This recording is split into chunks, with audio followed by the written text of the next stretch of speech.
किसान विधेयकों की वजह से प्रदेश के किसान सरकार से नाराज हैं, तो वहीं नौकरी से निकाले जाने की वजह से पीटीआई टीचर्स भी रोष जता रहे हैं। अब दोनों एक साथ होकर धरना प्रदर्शन कर सरकार को घेरने में लगे हैं। यही वजह है कि सिरसा के लघु सचिवालय में किसान और पीटीआई दोनों ही अपनी अपनी मांगों को लेकर धरना दे रहे हैं, जिनसे कांग्रेस प्रदेश अध्यक्ष कुमारी शैलजा मिलने पहुंची। इस दौरान शैलजा ने सरकार पर किसानों को बरगलाने का आरोप लगाया। क्या आप ये बता दीजिए कि एमएसपी का क्या होगा?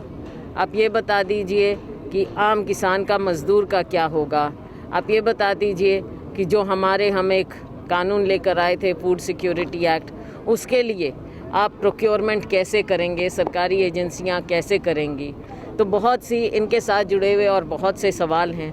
ये बहुत ही हास्यास्पद बात है कि माननीय प्रधानमंत्री जी ये सोचते हैं कि जो देश भर में प्रदेशों में आग लगी हुई है किसानों की, जो उनकी पीड़ा है, जो वो सड़क पर उतर रहे हैं और आप उन पर लाठियां बरसा रहे हैं, उनका खून बहा रहे हैं, उन पर 307 के मुकदमे चला रहे हैं, आप ये समझते हैं कि एक ट्वीट से आप सब कुछ ठीक कर देंगे? मुझे ये बता दीजिए कि आप ट्वीट करके कह रहे हैं एमएसपी के बारे में, कानून क्यों नहीं बनाते? तो क्या ट्वीट को हम कानून समझे? इस देश की क्या न्यायपालिका आपके ट्वीट को कानून समझेगी?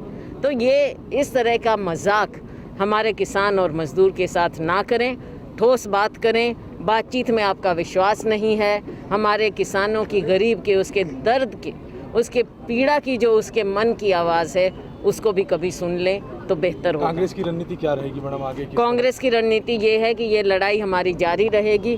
किसानों मजदूरों के लिए हम लड़ते रहेंगे और कांग्रेस पार्टी एक व्यापक रूप से आंदोलन चलाएगी। अभी आपको एक आध दिन में उसके बारे में पता चल जाएगा। हुआ मैडम, कई नेता मान रहे हैं, कई नेता इसको इग्नोर कर रहे हैं। इनकी आदत है लोगों का ध्यान, मीडिया का ध्यान बांटना, आपस में कॉन्ट्रडिक्टरी बातें ये करते हैं। एक मंत्री कह देते हैं हुआ ही नहीं, कोई कह देता है कि ये गलत हुआ है, कोई इनके सांसद कुछ कह देते हैं।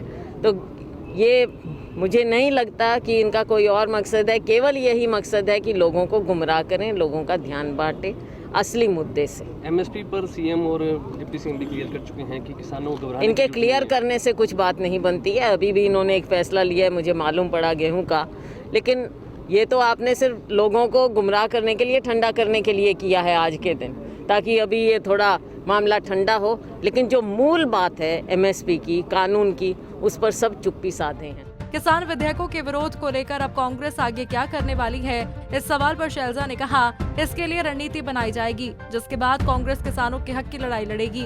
अब ऐसे में देखना होगा कांग्रेस 25 और 27 सितंबर को किसानों के साथ खड़ी दिखाई देती है या नहीं। सिरसा से सतनाम सिंह, पंजाब केसरी टीवी।